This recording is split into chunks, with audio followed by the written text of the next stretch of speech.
Now this is a great question. Should I expect my decorator to clean up every day or at the end of the job? Well, that is entirely up to you, and it's something that you should have a conversation with your decorator before they start the job. Now, there's obviously going to be a cost implication that if you want your decorator to tidy up every day, that's going to be taking him away from time that he'd be spent decorating or putting paint on the wall or doing the prep.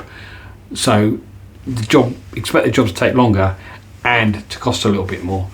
However, most decent decorators will keep a pretty tidy site or job anyway, so they will keep their stuff up together. When we finish our work for the end of the day, get all our tools together, put them in the corner of the room and just throw a dust sheet over the top of them, so it looks quite neat and tidy.